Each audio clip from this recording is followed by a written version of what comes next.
Apgūstiet meistarību Bieriņas sabiedriskajā automotoklubā.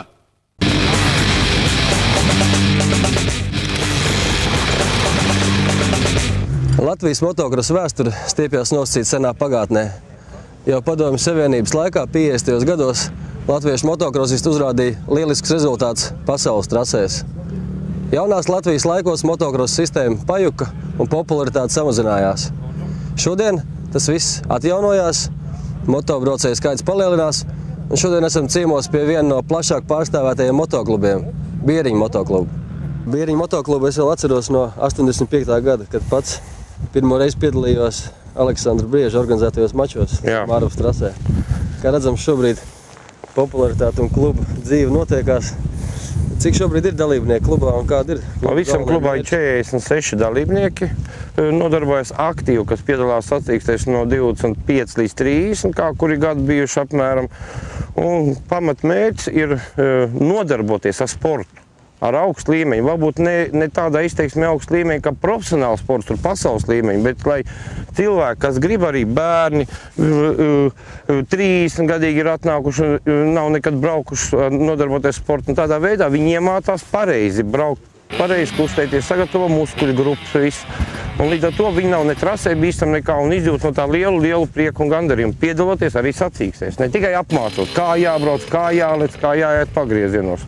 Bieriņu motoklubs ir dibināts 2003. gadā ar tādu domu, ka tas ir atjaunots kādreizējais Bieriņu motoklubs, kas bija padomu laikā 58. gadā, turpinātājs viņam, bet savādākā mūslaika izskatā, mūslaika darbībā. Varētu teikt, lielākais pagājušā gada tāds, kā saka, notikums mūsu motoklubā bija Igora Popova dalība pasaules čempionāta, pirmajā pasaules čempionāta veterāniem, kas notika Namimos.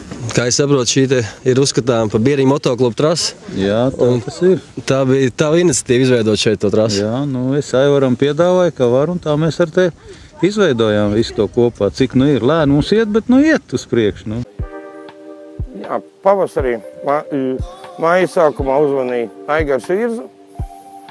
Pareiķinot, ka Latgalē nevarēs tik lielu kupulu skaitu dalībnieku savāt bērnu sacensībām, piedāvāja man organizēt. Tā es uzņēmos un organizēju šīs sacensības, pamatojoties viņas uz zelta mopēdu pieredzi, kuru es guvās 6. gadā.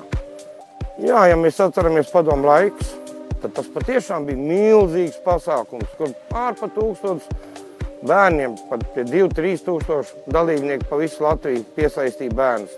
Daudz slavenības. Arī Māru Piecozoliņš Čarovs izauga no zelta mopēdu Bieriņu trasē. Vieglie mopēdi Rīga 12, vienlīdz noderīgi kā turismu izbraucieniem, tā arī praktiskām ikdienas vajadzībām. Un tad, izanalizējot, pieņēma lēmumu veidot šitādu seriālu, kas ir līdzīgs zelta mopēdam tikai ar mūslaika tehniku un neiekļaut nevienu lielo klasi. Kas man patīk vilcīņu mototrasē? Vecāki turpat blakus atrodas. Var aizskriet, pacelt, redzēt visu trasi, nav pa starpēji koki. Viņi diezgan komplicēti trasīti, aplīti salikt. Nav tālu no dalībnieku stāvlaukuma. Kā brīnišķīgi. Blakām ir lielā apad ceļš Rīgas, pa kuru izdevīgi piebraukt, atrast trasi. Tā, tas būtu par tādu mini motokrosa seriālu.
Nebija 50. 8.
Šitas gads atšķirās ar to, ka nav vairāk nedalās pēc meistarības, bet dalās pēc vecuma grupām, vai jaunākie, vecākie un rūķi pēc gadiem. Un otrs punkts ir tāds, kad ir jauna sistēma komandas cīņa, Ausekļa balvu izcīņa motokrosā, mini motokrosa komandām.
Sportistiem bija pagrūtāk, bija gan dublis, bija gan smiltiņa, bet visi ir apmierināti, tika sadalīts uz vairākās grupās, kā tas bija vienkārši ieplānots sacīgs.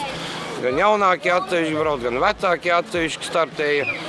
Dalībnieku skaits, kā mēs zinām, gan no Krievijas, gan no Baltkrievijas, gan no Holandas, gan no Polijas, no Lietuvas, tik daudz vēl nav bijis.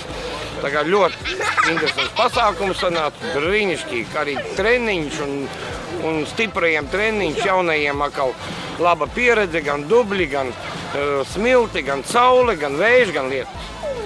Tā ir ļoti daudziem kļūdas šitādi. Kamēr vēl ir mazais braucamais, Jā.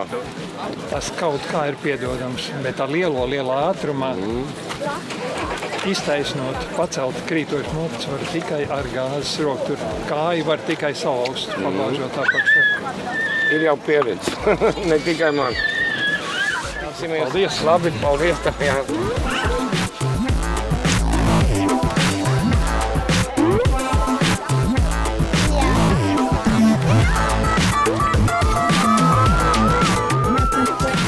Sāksim apbalvošanu kā vienmēr mazajiem ruķīšiem.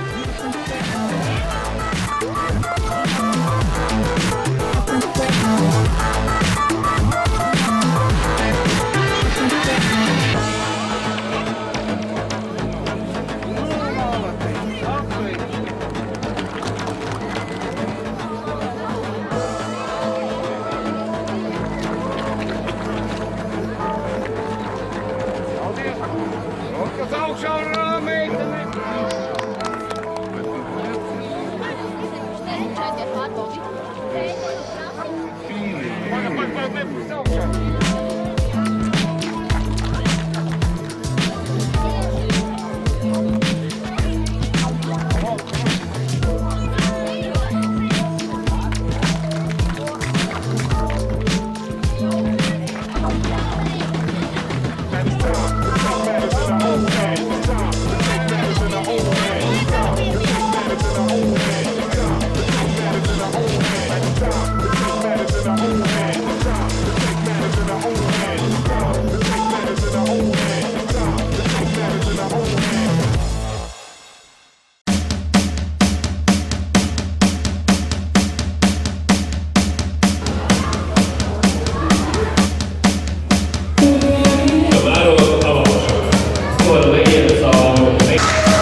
Paldies pirmajam trenerim, kurš ielika ļoti labas komandas.